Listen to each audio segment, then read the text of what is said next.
So remember we left off Mouse and Motorcycle. Ralph had to break the news that he lost Keith's motorcycle. So he was really stressed out and sad. It was a sad night for Ralph, a sad and lonely night. If he went back to the mouse hole, his mother was sure to worry him with embarrassing questions about the motorcycle. She would also expect him to help clean up after the family reunion. If he took off his crash helmet, he could squeeze under the door and explore the hall on foot. But he could not bear to part with the helmet.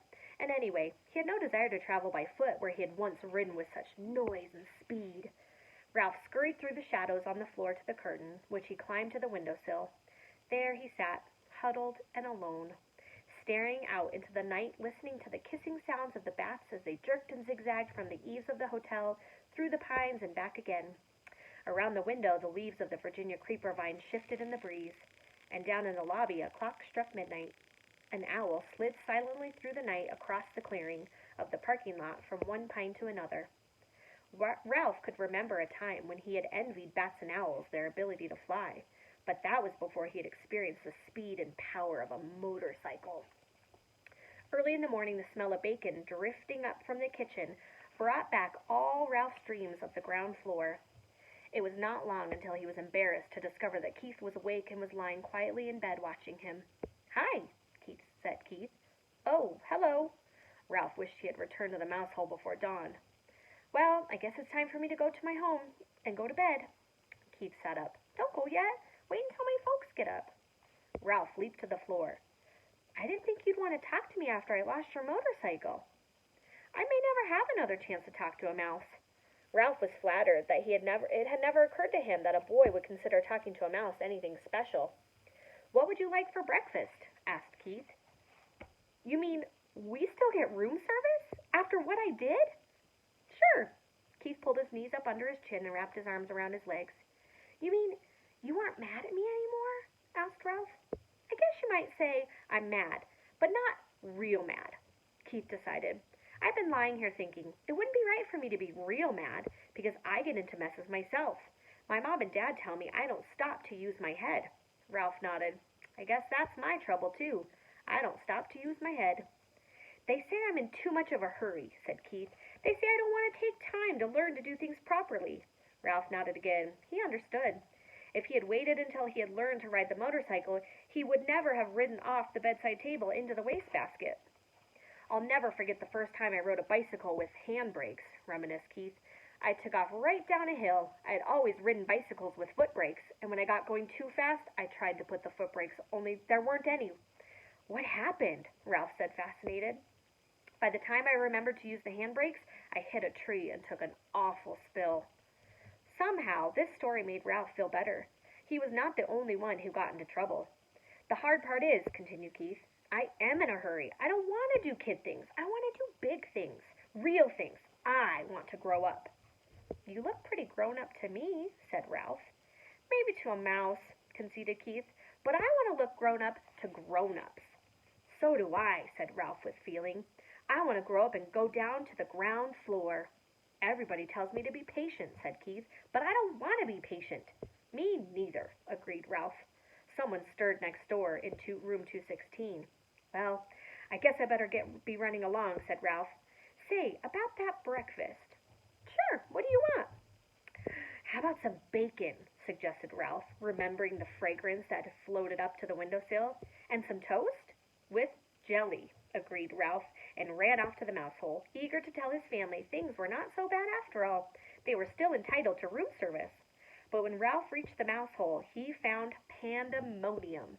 That's a really big word. Do you know what pandemonium means? Like chaos, craziness. His brothers and sisters and cousins were huddled together, squeaking with fright. His mother picked up a bunch of shredded Kleenex and put it down again, only to pick up another bunch as if she didn't know what to do with it. Uncle Lester and Aunt Dorothy were there, too, stuffing crumbs into their mouths as if they expected never to eat again. "Dear me," Ralph's mother was saying. "Whatever shall we do? Oh, Ralph, there you are at last. Where on earth have you been?" "Never mind, we haven't time." "Time for what?" asked Ralph. "What's going on around here anyway?" "The housekeeper, your Uncle Lester. The sheets." "Oh, do be quiet, everybody." Ralph's mother was so agitated she could not tell her son what was wrong. Uncle Lester swallowed a mouthful of crumbs. It's like this, Ralph. The housekeeper discovered a hamper full of sheets and towels and pillowcases with holes chewed in them. Uh-oh, thought Ralph. Whatever had happened was all his fault. He might have known. I heard her telephoning the manager about it from her office, continued Uncle Lester. The manager came up and called in all the maids and all the bellboys, and everyone had to look at the holes chewed in the sheets. It was quite a powwow. The motorcycle, thought Ralph. What happened to the motorcycle? There might be a chance it did not go to the laundry after all.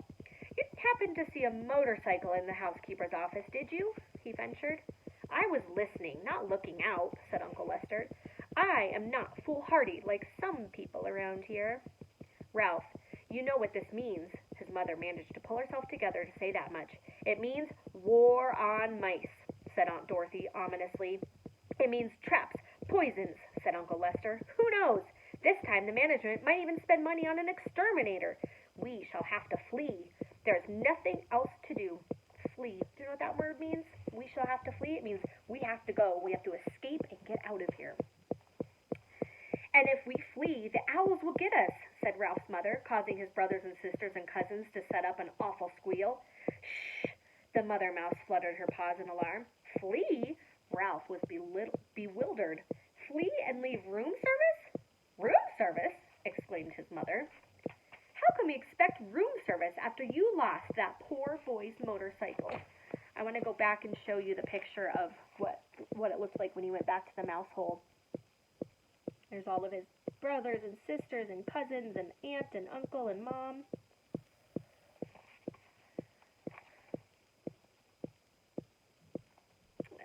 Sorry, I lost my place. Whew.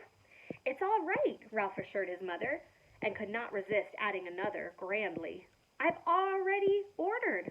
Room service is bringing us bacon and toast with jelly. This news silenced everyone. A breakfast of bacon and toast with jelly delivered to the mouse nest without first being dropped on the carpet was not to be abandoned lightly.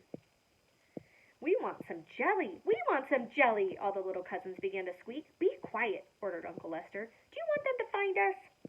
Ralph knew that no matter what the others chose to do, he was not going to flee from the hotel, not until he found out what happened to that motorcycle.